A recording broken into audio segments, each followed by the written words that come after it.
Hi students, welcome to my chemistry class. In our previous video, we learned about nucleophiles and electrophiles. Those who missed watching it, please refer to the link given in this description box. In today's video, we are going to learn about the more interesting reaction intermediates in organic reactions. So, when an organic molecule is attacked by a reagent, an attacking reagent, it forms the products. Do you think the products are formed directly? No. They follow some mechanism to give the products. Mechanism is nothing but it is a step-by-step process.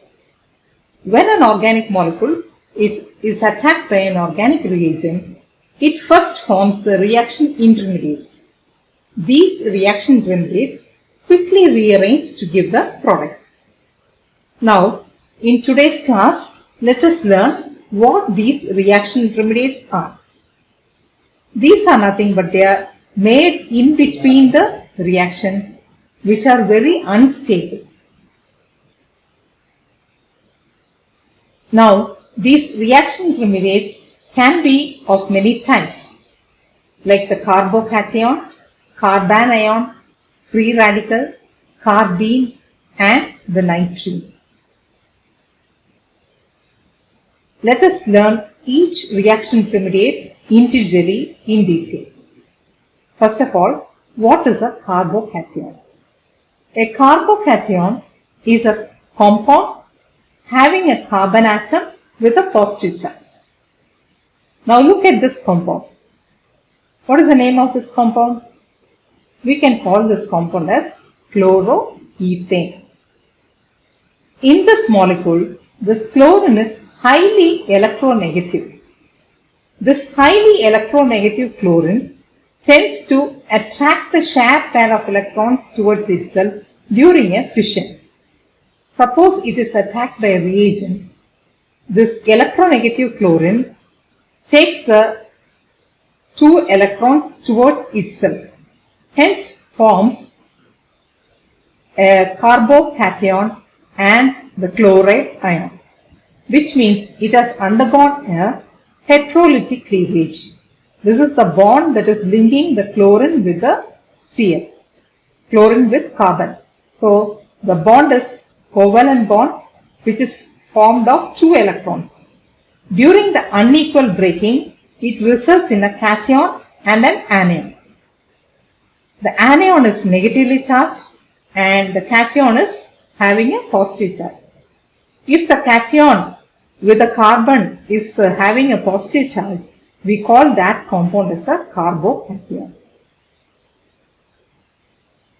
Let us look into few other carbocations. Now, what is this compound? This is tertiary butyl chloride. There are 4 carbon atoms. 1, 2, 3, 4. So, since there are 4 carbon atoms, we call it as butyl. Since the carbon atoms are linked in a tertiary carbon, we call it as a tertiary butyl chloride. As I mentioned to you earlier, this chlorine is negatively charged. So, during a heterolytic fission, the tendency of chlorine to pull the shared pair of electrons towards itself results in unequal splitting of this bond, giving two products, that is the tertiary butyl carbocation and the chloride anion. The carbon compound, the carbon center with a positive charge is called the carbocation. Since the carbon center is tertiary carbon, you call it as tertiary butyl carbocation. Now look at one more example. This is isopropyl chloride.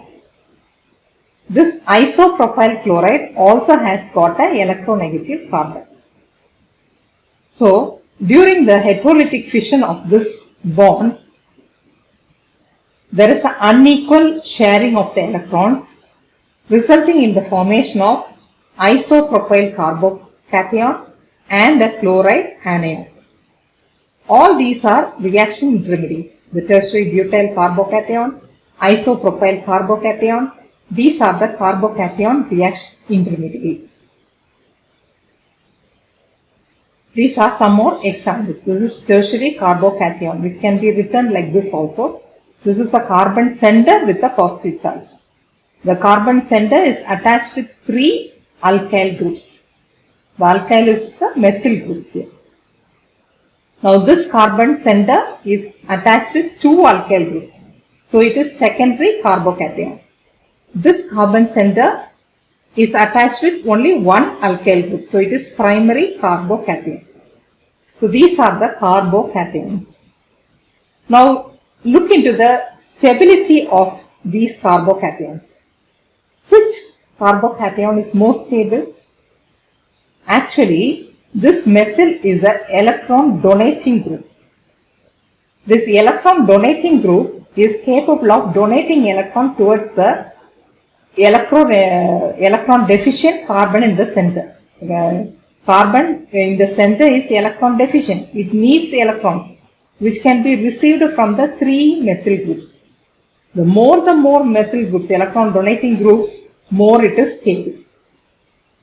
So the more electron donating groups, the more the carbon atom is, carbocation is stable.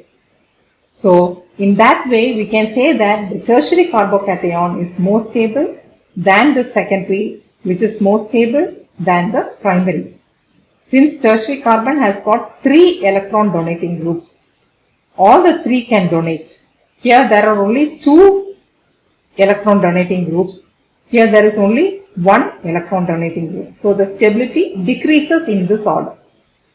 So tertiary carbocation is more stable than the secondary carbocation, which is more stable than the primary carbocation. The stability can be explained with the help of the plus I effect. I will explain to you about the plus I effect, that is the inductive effect and all, in the next video in detail. Next is the carbanion ion. What is a carbanion ion? It is a compound having a carbon atom with a negative charge. Now look at this compound. It is ethyl. So when this ethyl is having a negative charge, we call this as a ethyl carbanion. All these are few other examples of carbanions. This is tertiary carbanion. This is secondary carbanion. This is primary carbanion. This is also a primary carbanion. Now how is this carbanion formed? Let us look into by taking methane as an example. When methane is undergoing heterolytic fission, this bond cleaves to give you a methyl carbanion and a hydride ion. During heterolytic fission, a positive charge ion and a negative compound is formed. The negative carbon containing compound is called the methyl carbanion. This methyl carbanion can be written in the simplified form like this way, CH3-. Next is the free radical reaction intermediate.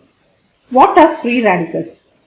Free radicals are atoms with odd electrons or unpaired electrons. How are these formed? Let us take an example of chlorine molecule. We know chlorine can be expanded and written like this.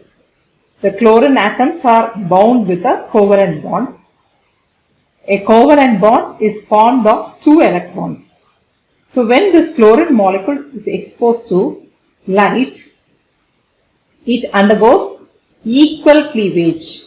The equal cleavage is called homolytic fission. So we know this bond is made up of 2 electrons. When the bond is undergoing homolytic fission or when it is splitting homolytically, it equally shares the electrons with the 2 atoms that are split. So each atom gets 1 electron each, resulting in the formation of chlorine free radicals. Now look at this compound. This is ethane. So CH3, single bond CH3. This is a covalent bond. A covalent bond is formed by 2 electrons. So when this ethane is undergoing homolytic fission, the two electrons cleave, or the two electrons are equally shared between the two compounds.